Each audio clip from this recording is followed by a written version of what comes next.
গৌতম বাসুর লেখা গল্প প্লাবন।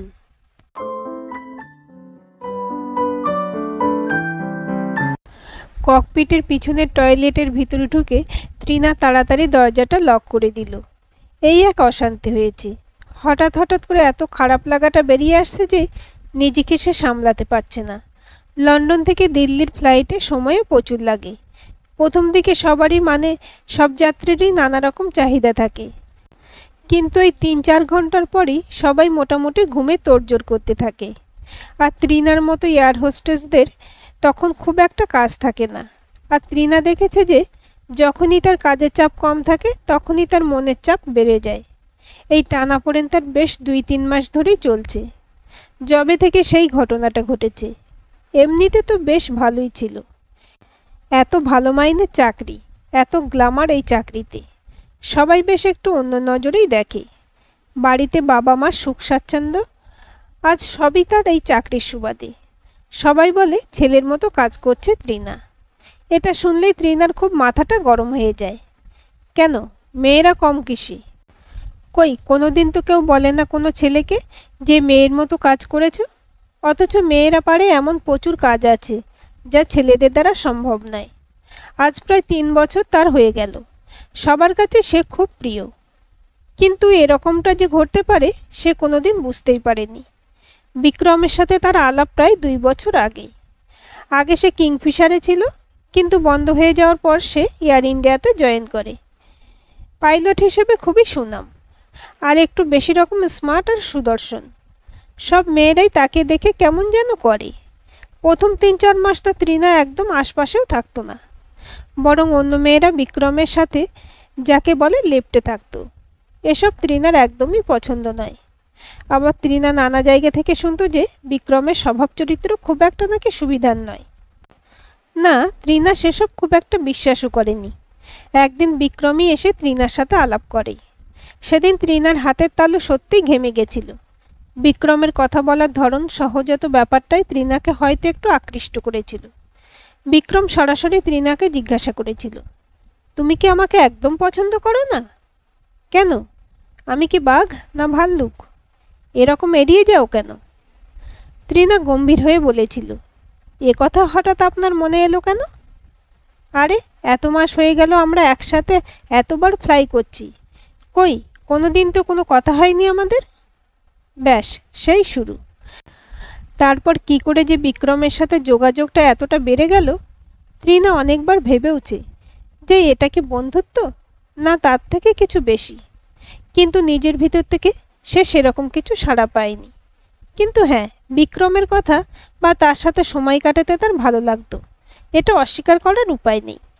বিক্রম মাঝে মাঝেই খুব দামি উপহার দিত। তৃণা না নিতে চাইলে জোর করে তার ব্যাগে গুঁজে দিত। সেদিন বিক্রমের জন্মদিন ছিল। সবাই সেদিন দুবাইতে। বিক্রমের রুমে পার্টির পর সবাই চলে যাবার সময় হঠাৎ করে বিক্রম তৃণাকে একটু অপেক্ষা করতে বলে। তৃণা একটু অবাক হয়ে সোফাতে বসেছিল। বিক্রম সবাই চলে যেতে তৃণার কাছে এসে হাতটা ধরে বলল, তৃণা, আমার স্পেশাল বার্থডে গিফট কি? তৃণা তার আগে বিক্রমকে একটা ভালো স্যুট লেংথ আর টাই উপহার দিয়েছিল। বোকার মতো সে কথা বলতে বিক্রম হেসে তৃণাকে কাছে টানতেই তৃণা ছিটকে সরে গেছিল। বিক্রম কি তাকে এত সস্তা ভাবে, নাকি সে বিক্রমের সম্পত্তি হয়ে গেছে? কড়াভাবে এ কথাটা বিক্রমকে বলতেই তৃণার মনে হলো যেন বিক্রমের চোখ দুটো একবার জ্বলেই নিভে গেল। খুব মোলায়েমভাবে তৃণার হাতটা ধরে অনেকভাবে সরি বলে দুঃখ প্রকাশ করল। তখন তৃণারও বেশ খারাপ লাগছিল। এরকম আজকের দিন একটা অপ্রীতিকর ঘটনা হলো। বিক্রম তো তার বন্ধু স্থানীয়, হয়তো তার মনে তৃণার কোনো একটা জায়গা আছে। বিক্রম তৃণাকে বসিয়ে উঠে গিয়ে ২ গ্লাস শ্যাম্পেন নিয়ে তৃণার সামনে এসে বলেছিল, আচ্ছা, এটা দিয়ে তো সেলিব্রেশনটা করা যায়। তৃণা এরকম চাকরি করলেও কোনোদিনই এসবে অভ্যস্ত নয়, বিক্রমও জানে। কিন্তু আজ ২-৩ বার না বলেও বিক্রমের জোরের কাছে হার মেনে মুখে দিয়েছিল। তারপরে সব কেমন আবছা হয়ে এসেছিল। সব জোর যেন তার চলে যাচ্ছিল, শরীর যেন ছেড়ে দিচ্ছিল। শুধু শুনতে পাচ্ছিল বিক্রমের কথা, মিস তৃণা সেন, তুমি বিক্রম চৌধুরীকে চেনো না। সে যা চায় সেটাই পেতে অভ্যস্ত সে, তোমার ইচ্ছে হোক বা না হোক। আর তার কিছু মনে নেই। পরদিন বিক্রমের বিছানাতে সে নিজেকে খুঁজে পায় প্রচণ্ড মাথা ধরার মধ্যে।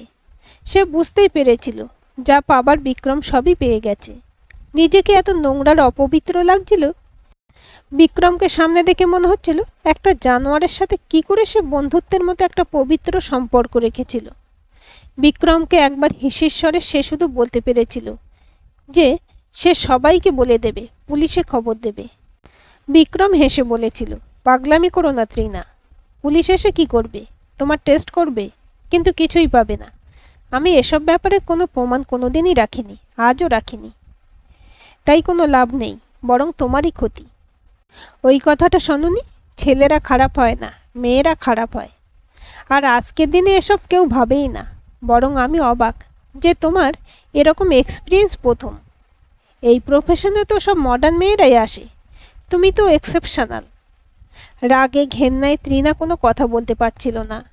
ঘরে ফিরে অনেকবার ভেবেছিল নিজেকে শেষ করে দেবে। তারপর নিজেরই মনে হয়েছিল তার মা বাবার কথা। সত্যি, বিক্রমের শাস্তি সে কাকে দিচ্ছে? ঘটনা সে ভুলতেও পারছে না, আর না কাউকে বলতে পারছে না। এতক্ষণ টয়লেট বন্ধ করে রাখাও ঠিক নয়। চোখ মুখ ঠিক করে মুখে একটা হাসি ঝুলিয়ে ত্রিনা বেরিয়ে এলো। প্লেনের মাঝে একজন মাঝবয়সী ভদ্রমহিলাকে ত্রিনা লক্ষ্য করেছিল আগেই। মনে হচ্ছিল কোনো রকম কিছু একটা অসুবিধা হয়তো হচ্ছে, কোনো শারীরিক। এখন ত্রিনা দেখল ভদ্রমহিলার মুখ ক্রমশ যন্ত্রণাতে বিকৃত হয়ে যাচ্ছে, কিন্তু মুখ ফুটে কিছু বলছেন না। ত্রিনা এগিয়ে এসে হাঁটু মুড়ে বসে মহিলার মাথায় হাত রেখে বলল, আরে ওকে, কিছু অসুবিধা হচ্ছে কি? ত্রিনা বুঝতেই পারছে না ভদ্রমহিলা বাঙালি কিনা, কিন্তু টেনশনে তার মুখ দিয়ে বাংলায় বেরিয়ে এলো। ভদ্রমহিলা বুকের একটু নিচে হাত দিয়ে বললেন, প্রচণ্ড যন্ত্রণা হচ্ছে। ত্রিনা সাথে সাথে উঠে সবাইকে জানিয়ে এলো একজন যাত্রীর শরীর খারাপ করছে। কোনো ডাক্তার প্লেনে আছে কিনা ঘোষণা করা হলো, কিন্তু দুর্ভাগ্যক্রমে কোনো ডাক্তার পাওয়া গেল না। সবাই ভদ্রমহিলার সামনে এসে অসহায়ের মতো দাঁড়িয়ে আছে। কলকাতা যেতে এখনও 5-6 ঘন্টা লাগবে। ত্রিনার হঠাৎ মনে হলো তার কাছে কিছু গ্যাসের ক্যাপসুল আছে, তার নিজের জন্য, বাবার দেওয়া। তাড়াতাড়ি ত্রিনা সেই ক্যাপসুল দিয়ে আর একটু গরম জল করে এনে আস্তে আস্তে যত্ন করে খাইয়ে দিল। পাশে বসে আস্তে আস্তে ভদ্রমহিলার মাথাতে হাত বুলিয়ে দিতে লাগলো। ভদ্রমহিলাকে দেখতে খুব বনেদি, মুখে একটা অদ্ভুত মায়া মমতা, দেখলেই ভালো লাগে। অনেকটা হিন্দি সিনেমার রিমা লাগুর মতো। কিছুক্ষণ পর ত্রিনা দেখতে পেল ভদ্রমহিলা ঘুমিয়ে পড়েছেন। ত্রিনা তাও বসে থেকে লক্ষ্য রাখতে লাগলো। কলকাতা আসার একটু আগেই সবাই উঠে পড়েছে। ভদ্রমহিলা হাতছানি দিয়ে ত্রিনাকে ডেকে বললেন, কাল তুমি না থাকলে তো যন্ত্রণায় আমি মরেই যেতাম। কি যে বলি তোমায়। ত্রিনা, আমি ত্রিনা সেন, আপনি না হয় আমাকে শুধুই ত্রিনা বলবেন। মহিলা হেসে বলল, কই, এখানে তো অনেকে আছে, কেউ তো তোমার মতো এত করলো না। আরে আন্টি, সবাই এরকমই, আমি লক্ষ্য করেছি তাই। আচ্ছা আচ্ছা, খুব বুঝেছি, কিন্তু তুমি আন্টি বলে ডেকো না তো, কাকিমা বলো। ত্রিনা হেসে বলল, আচ্ছা ঠিক আছে। আপনি এখন কেমন আছেন? একদম ঠিক, সব তোমার জন্য। আরে না না, আমি আর কি করলাম, এ তো সবাই করে। আপনি রেডি তো? একটু পরেই প্লেন ল্যান্ড করবে। হ্যাঁ, তুমি একটু আগে বলে দিও। ও দেখেছো, প্লেনেই তো বলে দেবে। ত্রিনা অল্প হেসে চলে গেল। প্লেন নামার পর সবাই আস্তে আস্তে বেরিয়ে যাচ্ছে। ভদ্রমহিলা ত্রিনাকে ডেকে একটা ভিজিটিং কার্ড দিয়ে বলল, তুমি কদিন কলকাতাতে আছো ত্রিনা? ত্রিনা মনে মনে ভাবল, সে তো সবে প্রায় 1 মাসের ছুটি দরখাস্ত করে এসেছে। অফিসে এখন কদিন সে আর চাইছে না কাজে যোগ দিতে, আর বিশেষ করে তো বিক্রমের মুখোমুখি হতে। ইচ্ছে তার কিছুদিন একদম একা থেকে নিজেকে ঠিক করার। হবে কিনা জানে না, কিন্তু এ কটা দিন শুধু নিজের সাথে থাকতে চাইছে। মা বাবার কাছেও যেতে চাইছে না সে। কেমন একটা যেন অপরাধ বোধ কাজ করছে। আমি কিছুদিন আছি কাকিমা, আমাদের তো হোটেল ঘর বুক করাই থাকে। এখন আমি প্রায় 1 সপ্তাহ আছি। খুব ভালো, এই কার্ডে আমার ঠিকানা, ফোন নাম্বার সব আছে। তুমি অবশ্যই আসবে কাল পরশুই, একদম ভুলে যাবে না। বা ফর্মালিটি করে হ্যাঁ বলো না, আমার খুব খারাপ লাগবে। একা একা কি ভালো লাগে নাকি? তুমি কালই চলে আসবে, কাল রবিবারও আছে। একদম সকাল সকাল চলে আসবে। কাকিমা, আমি তো এখানে ব্যস্ত থাকব। ব্যস্ত তো সবাই, কে আর আমার মতো বেকার? তাও যদি এই বেকার মানুষটাকে একটু শান্তি দিতে চাও, অবশ্যই তুমি কাল আসবে। ও, আমার নাম পল্লবী রায়। তাই ফোন করলে আমার নাম বললেই হবে। কার্ডে আমার নাম লেখা নেই তো, তাই বললাম। পল্লবী চলে যাওয়ার পর তৃণা চুপ করে একটু লাউঞ্জে বসে হোটেলে চলে এলো। তার বাবা মা সবাই দুর্গাপুরে থাকে। এই কলকাতাতে তার কিছু আত্মীয় স্বজন আছেন, কিন্তু তৃণা খুব একটা কারোর সাথে যোগাযোগ রাখে না, কারণ তারাও খুব একটা কোনোদিন তাদের সাথে যোগাযোগ রাখেনি। খারাপ সময় যারা থাকে না, তারা কি প্রকৃত আত্মীয়? বোধহয় নয়, এটাই তৃণার ধারণা। পরের দিন সকাল থেকে তৃণার সেই মন খারাপ করার ব্যামো শুরু। কোনো কিছুই ভালো লাগে না। হঠাৎ করে একবার পল্লবী কাকিমার কথা মনে হলো। বারবার করে যেতে বলেছিলেন। কার্ডটা বার করে দেখে ঠিকানাটা রুবির কাছে। মানে তার হোটেল বাইপাসের কাছ থেকে খুব একটা দূরেও নয়। একটু দোনামোনা করে তৃণা বেরিয়ে পড়ল। ট্যাক্সি থেকে নেমে দেখলো সামনেই বাড়িটা। না, ফ্ল্যাট তো নয়। আর একবার ভালো করে কার্ডে চোখ বোলাতে গিয়ে দেখলো, আরে নামটা তো পল্লবী নয়, লেখা আছে প্লাবন রায়। এতক্ষণ তো চোখে পড়েনি। একটু অস্বস্তি নিয়ে বেলটা বাজানোর পরেই দরজাটা খুললে এক সুদর্শন চেহারা তার সামনে। তৃণা একটু থতমত হয়ে কিছু বলার আগেই তৃণা শুনতে পেল, আপনি তৃণা তো? আসুন, মা অনেকক্ষণ আপনার জন্য ওয়েট করছে। ভিতরে ঢুকতে দেখলো পল্লবী কাকিমা টেবিলের সামনে দাঁড়িয়ে খুব তদারকি করছেন। তৃণাকে দেখে একদম বাচ্চা মেয়েদের মতো ছুটে এসে তৃণাকে জড়িয়ে ধরলেন। উফ, এই জড়ানোটার মধ্যে একটা অদ্ভুত ভালো লাগার অনুভূতি ব্যাপার ছিল, যেন চোখটা নিজে থেকেই বুঝে আসে। হাসি মজা গল্প খাওয়া দাওয়াতে হু হু করে সময়টা কেটে গেল। বেরোনোর আগে পল্লবী তৃণার হাতটা ধরে বললেন, আচ্ছা, একটা কথা জিজ্ঞাসা করি, কিছু মনে করবে না তো? তৃণা একটু অবাক হয়ে বলল, না না, বলুন না। আচ্ছা, আমি তো তোমার মার মতো, বিনা দ্বিধায় তুমি আমাকে বলবে? তোমার কি কিছু প্রবলেম হয়েছে? মনে কি কোনো কষ্ট হচ্ছে খুব? তৃণা একটু হতচকিত হয়ে বলল, কই না তো কাকিমা। আচ্ছা মা, তোমার কি কোনো কাজ নেই? এইসব ব্যাপারে কেন কথা বলো? হ্যাঁ রে প্লাবন, মন নিয়ে তো কাজ কারবার শুধু তোরই। তো আমি তো তোর মা, তাই আমিও মাঝে মাঝে তোর মতো হয়ে যাই। মা প্লিজ, তুমি তৃণাকে শুধু শুধু ডিস্টার্ব করছো। আপনি কিছু মনে করবেন না তো তৃণা? মা আমার এরকমই। এই মেয়ে, আমি বাজে কথা বলি না। তোর চোখ দেখেই আমার মনে হয়েছে একটা কষ্ট লুকিয়ে আছে। মা, তুমি মন চোখ আর কি কি নিয়ে ডাক্তারি করবে বলো তো? আপনি এসব নিয়ে একদম চিন্তা করবেন না তো। এই প্লাবন, তোর তো এখন কোনো কাজ নেই, তুই তৃণাকে ওর হোটেল পর্যন্ত পৌঁছে দে তো। আরে না না কাকিমা, ওনাকে আবার কষ্ট করতে হবে না, আমি চলে যাব। তৃণা, আমি জানি, কিন্তু ও যাক, আমার ভালো লাগবে। গাড়িতে যেতে যেতে প্লাবন বলল, শুনুন, মা এরকম বলে, কিছু মনে করবেন না প্লিজ।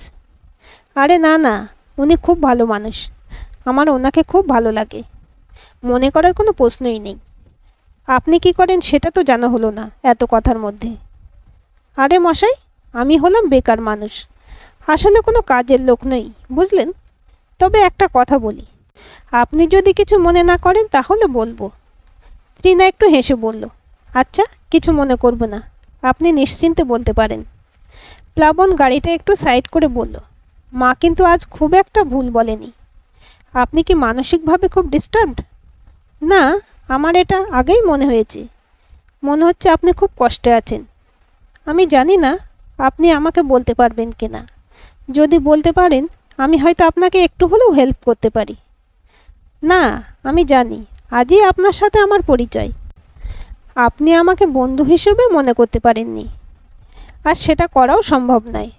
তাও যদি মনে হয়, নির্দ্বিধায় আপনি আমাকে সব বলতে পারেন। আমার কথায় খারাপ লাগলে আমি একান্তভাবে আপনার কাছে ক্ষমা প্রার্থী।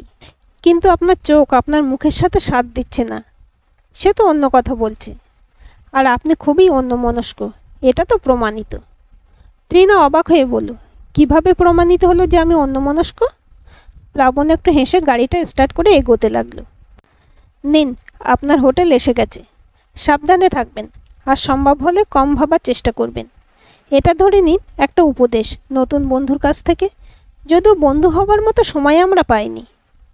আপনি বললেন না তো কিভাবে প্রমাণিত হলো যে আমি অন্যমনস্ক? প্লাবন হেসে বলল, মা আপনাকে আমার কার্ডটা দিয়েছিল, আপনি বোধহয় ঠিক করে দেখেননি। তৃণা একটু চমকে বলল, হ্যাঁ, কিন্তু আপনি কি করে জানলেন? আমি ভেবেছিলাম কাকিমার কার্ড, নামটাও ভেবেছিলাম পল্লবী রায় লেখা, পরে দেখলাম প্লাবন রায়। মানে আপনি আপনি কি করে বুঝলেন? না, এই যে আপনি জিজ্ঞাসা করলেন যে আমি কি করি। তৃণা খুব লজ্জা পেয়ে কার্ডটা বের করে দেখল, লেখা আছে ডক্টর প্লাবন রায়, সাইকিয়াট্রিস্ট। তৃণা অবাক হয়ে তাকাতেই প্লাবন বলল, আরে মা বলল না আমি মন নিয়ে কাজ করি। হ্যাঁ, আমার কাজটাই তাই। আর আমার প্রেডিকশনও খুব একটা খারাপ নয়। তাই যদি মনে হয় কাল সময় পেলে আমার সাথে একবার দেখা করুন, বা আমি আপনার হোটেলের কফি শপে দেখা করতে পারি। কিন্তু প্লিজ বেশি চিন্তা করবেন না, চিন্তা করে নিজের উপর চাপ বাড়াবেন না। আসি, খুব ভালো থাকুন। আর মনে রাখবেন, ভালো আপনি ছাড়া আপনাকে কেউ ভালো রাখতে পারবে না। তৃণা নিজের ঘরে এসে চুপ করে বসে রইল। আচ্ছা, সে কি সত্যি ডিপ্রেশনে চলে যাচ্ছে? হ্যাঁ, এটা তো সত্যি। তার আজকাল কিছুই ভালো লাগে না। না, আজকের দিনটা সত্যি অন্যরকম ছিল। আর আসার সময় প্লাবনের সাথে কথা বলে ভালোই লাগছিল। কালকে একবার দেখা করবে? হ্যাঁ, বলুন। ভাবছিলাম কখন আপনি ফোন করবেন। আপনি জানতেন আমি ফোন করব? ম্যাডাম, মনের কথা জানাটাই আমার কাজ। আরে মজা করছি না, ভেবেছিলাম হয়তো আপনি ফোন করবেন। কোথায় দেখা করবেন? আপনার চেম্বারে। কোনো অসুবিধা? আরে না না, প্লাবন ঠিকানাটা দিয়ে দিল। কথা অনুসারে ঠিক 3টের সময় তৃণা চেম্বারে পৌঁছালো। খুব রুচিসম্মতভাবে সাজানো ঘর, দেখলেই মন ভালো হয়ে যায়। একটা সুন্দর গন্ধও আছে, একটা মন ভালো করা গন্ধ। আসুন, এই আমার রাজত্ব। খুব ভালো আপনার চেম্বার, খুব মনোরম, কিন্তু অন্যরকম। কি করব বলুন, আমার তো লোকজনও একটু অন্যরকম। তারা কি পাগল? আরে ছি ছি, পাগল হবে কেন? কিন্তু মানুষের মন খুব সাংঘাতিক, তার থই পাওয়া খুব মুশকিল। আচ্ছা, কথা শুরু করার আগে প্লিজ আপনি আমাকে বন্ধু হিসেবে মনে করে সব বলুন। আর আপনি আগে করাটা আমি নিজেই বন্ধ করলাম। তুমি করে কথা বললে হয়তো একটু হলেও কাছাকাছি আসতে পারি বন্ধুত্বের। তাই তোমার যা মনে হয় তুমি বলতে পারো, আমার কাছে কোনো টাইম লিমিট নেই। তৃণা টেবিলের দিকে ঝুঁকে মাথাটা রেখে আস্তে করে বলল, প্লাবন, আমি একদম খারাপ হয়ে গেছি, খুব খারাপ। কিন্তু বিশ্বাস করো, আমি কিন্তু সত্যি এরকম কিছু হবে ভাবিইনি। নিজেকে দুবার শেষ করে দেবো ভেবেওছিলাম, কিন্তু তারপর বাবা মার কথা ভেবে আর এগোতে পারিনি। কিন্তু এভাবে তো থাকাও যায় না। বিক্রমকে আমি আমার বন্ধু ভেবেছিলাম, কিন্তু ও যে এরকম একটা মানুষ হবে আমি সত্যিই ভাবিনি। তৃণা আস্তে আস্তে সব কিছু প্লাবনকে জানিয়ে দিল। কিভাবে বা কেন যে সব কিছু প্লাবনকে বলল সে বুঝতেই পারল না। কিন্তু আজ বলে দেবার পর সে কি সত্যি একটু হালকা অনুভব করছে? প্লাবন এক গ্লাস জল নিয়ে এসে তৃণার সামনে রাখল। খেয়ে নাও। তৃণা জলটা এক চুমুকে খেয়ে বলল, আমাকে খুব খারাপ লাগছে না তোমার? ইস, কাকিমা শুনলে কি ভাববেন আমাকে? তোমার কি মনে হয় তুমি খুব খারাপ? আর বিক্রম, সে কীরকম? তৃণা প্লাবনের দিকে তাকিয়ে বলল, মানে কি বলতে চাইছো তুমি? আমি বলতে চাইছি তোমার কি মনে হয় বিক্রম সম্বন্ধে? তুমি কি বিক্রমকে ভালোবাসো, মানে খুব পছন্দ করো? বিক্রমকে আমি বন্ধু ভেবেছিলাম, সবাই বিক্রমকে পছন্দ করে। আমারও খারাপ লাগতো না, কিন্তু ভালোবাসা আসেনি। আর সত্যি বলতে কি, সেসব নিয়ে ভাবিইনি। তাহলে খারাপটা তুমি কি করে হলে? কেন তুমি নিজেকে বাজে ভাবছো? খারাপ কাজ তো বিক্রম করেছে, সে তোমার বন্ধুত্বের সুযোগ নিয়েছে। আর যা হয়েছে সে তো তোমার সম্মতিতে করেনি, তোমার অজান্তে হয়েছে। সে তোমার সুযোগ নিয়েছে, তোমাকে ঘুমের বা নেশার ওষুধ খাইয়ে। সে বেসিক্যালি একটা পাভার্ট, একটা জানোয়ারের মতো কাজ সে করেছে। কিন্তু ঘটনাটার সাথে তো আমি যুক্ত। দেখো তৃণা, কোনো রাস্তার কুকুর যদি কাউকে কামড়ে যায় তাহলে কি সেটা লোকটার দোষ? এটাও তো সেরকম ব্যাপার। এই ঘটনার তোমার বিন্দুমাত্র কোনো দোষ নেই। আর এসব ভেবে তুমি নিজের উপর নিজের চাপ বাড়াচ্ছ। আর নিজেকে শেষ করে দেবার কথা ভুলেও কোনো দিন ভাববে না।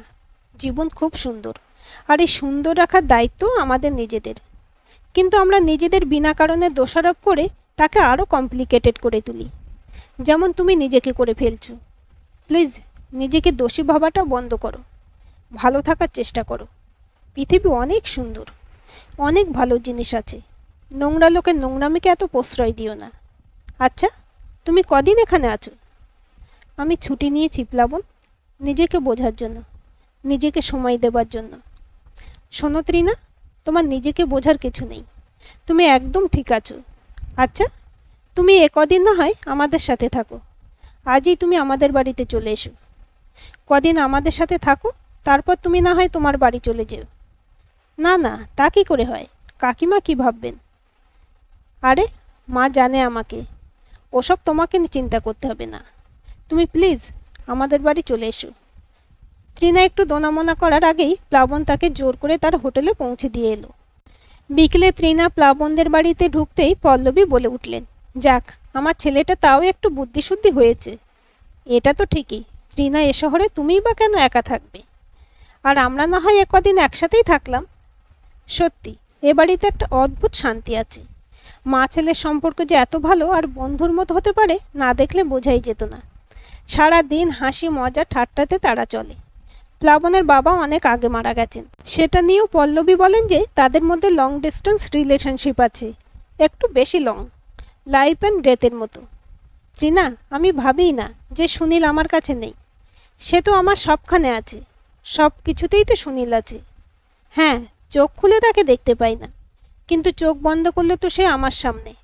আমি জীবনকে এভাবেই দেখি, আর প্লাবনকেও এভাবেই করে তুলেছি। প্লাবন একটা নিজের এনজিও চালায়, সকলকে নিয়ে থাকতেই সে চায়, শুধু নিজেকে নয়, সবাইকে ভালো রাখতেই সে বদ্ধপরিকর। আচ্ছা, আজকের দিনে এরকম মানুষ হয় নাকি? প্লাবনের সামনে নিজেকে এত ছোট লাগে ত্রিনার। আর প্লাবনও সমানে সব জায়গাতে ত্রিনাকে টেনে টেনে নিয়ে যায়। ত্রিনারও ভালো লাগে। এই ভালো লাগাটা আবার তার কাছে খুব অপরিচিত, একটা অদ্ভুত টান। ভালো লাগা তাকে ঘিরে থাকে সব সময়। কেন, কী জন্য সে জানে না। নিজের অপরাধ বোধটাও আজকাল যেন কমে যাচ্ছে। আজকাল নিজেকে আবার ভালো লাগছে। সেদিন সকালে প্লাবন হঠাৎ করে বলল, আজ একটু বিকেলে রেডি থেকো, একটা জায়গাতে যাব, একটু স্পেশাল, আজ শুধু তোমার জন্য। তোমার জন্য কথাটা শুনেই ত্রিনার বুকটা কীরকম একটা ঝিলমিল করে উঠল। সন্ধ্যাতে একটা শাড়ি পরে একটু সাজতেই ত্রিনা অপসরা। বেরোনোর আগে প্লাবন ত্রিনাকে দেখে কি একটু চমকে গেল। বাব্বা, কি ব্যাপার ম্যাডাম, এরকম সাজলে সব মুনিরেশেরই তো ধ্যানভঙ্গ হয়ে যাবে। লোকে তো আমার উপরেই হিংসে করবে। প্লাবন, প্লিজ বাজে কথা বলো না তো, এসব ফ্ল্যাট তোমাকে মানায় না। চলো, কোথায় যাবে তুমি? আরে, আমি তো সত্যিই বললাম, আজ তোমাকে খুব ভালো লাগছে। আর শোনো, ফ্ল্যাটকে আমি জানি না, আর করতেও পারি না। যেটা সত্যি সেটাই বলি, বুঝলে? ত্রিনা আরক্ত হয়ে আস্তে করে বলল, জানি। প্লাবন গাড়ি নিয়ে একটা রেস্টুরেন্টের সামনে দাঁড়িয়ে বলল, আজ আমরা এখানে ডিনার করব। মাকেও বলেছিলাম, কিন্তু মা তো এলো না। মার খাবার নিয়ে যাব। কি ব্যাপার, হঠাৎ করে এত বড় হোটেলে? আরে মশাই, আমার ইচ্ছে, আমি আমার বন্ধুকে একদিন ভালো করে খাওয়াতে পারি না? হ্যাঁ, কিন্তু। কোনো কিন্তু নয়, যাবে কি তুমি? খাবার খেতে খেতে প্লাবন বলল, আসলে ত্রিনা, আমি চাই তুমি চলে যাবার পর তোমার আমাদের সাথে থাকা সব স্মৃতি যেন এতটাই ভালো থাকুক যে তোমার সব আগের কষ্টগুলো মুছে যায়। তুমি হয়তো 2-1 দিন পরেই চলে যাবে, কিন্তু তোমার সাথে থাকা সব কটা দিন আমার কাছে খুব স্পেশাল। আজ সত্যি তুমি আমার পরম বন্ধু, যার কাছে থাকা আমার সব কটা মুহূর্ত খুব আপন, একান্তভাবেই নিজের। আমি জানি না তুমি আমাকে কী ভাবো বা কতটা বন্ধু ভাবো, কিন্তু আমার কাছে তুমি সত্যিই অনন্য। ত্রিনার বুকের ভিতর হঠাৎ করে খুব কষ্ট হচ্ছে। সব কষ্ট যেন গলার মধ্যে একটা দলা পাকিয়ে উঠতে চাইছে। চোখটা তো জ্বালা করছে কেন? সে চলে যাবে শুনে, নাকি সে অনন্য শুনে, নাকি প্লাবনের থেকে তার দূরে চলে যাবার কথা শুনে? না, সত্যিই তো, তার তো এখানে থাকার কথা নয় চিরকাল। সে কি ভাবছিল? তার মন কি তাহলে? কি হলো ম্যাডাম, তাড়াতাড়ি করুন, থেমে গেলেন কেন? না, বাড়ির কথাই ভাবছিলাম। কালই ভাবছি হোটেলে চলে আসব, আমার জিনিসপত্র আছে পড়ে ওখানে। আর পরশু ভাবছি দুর্গাপুরে চলে যাব। প্লাবন একটু চুপ করে বলল, ও, কালই চলে যাবে? আচ্ছা, কখন যাবে বলো, আমি তোমাকে নিয়ে যাব। আমি চলে যাব প্লাবন, তোমাকে আর কষ্ট দেব না। এই 7-10 দিন আমার জন্য তোমাকে অনেক কিছু করতে হয়েছে। আমি চলে গেলে তুমি। প্লাবন বলে উঠল, আমি আবার বেকার, কোনো কাজ নেই।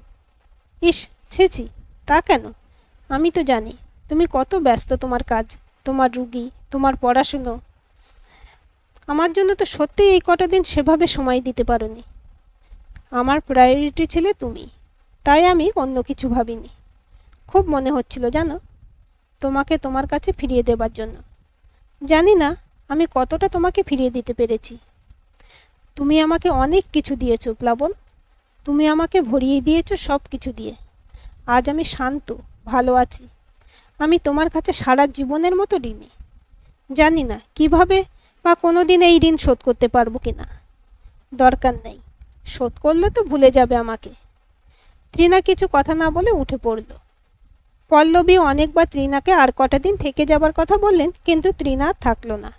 হোটেলের নিচে প্লাবন গাড়ি নিয়ে এলো। তাহলে কালই বেরিয়ে যাবে? কি আর বলবো, বলো, সাবধানে যেও। তৃণা গাড়ি থেকে নামতে প্লাবন তৃণার হাতটা ধরে বলল, যোগাযোগ রেখো, কোনো রকম অসুবিধা হলে একটা ফোন করো প্লিজ। আর তুমি? আমি ফোন না করলে কোনো দিনই করবে না তো? ইস, না না, তা কেন? তুমি যে আমাকে কি ভাবো। না, বললে না যে অসুবিধা হলে ফোন করো, মানে অসুবিধা না হলে এমনি ফোন করা যাবে না, তাই তো?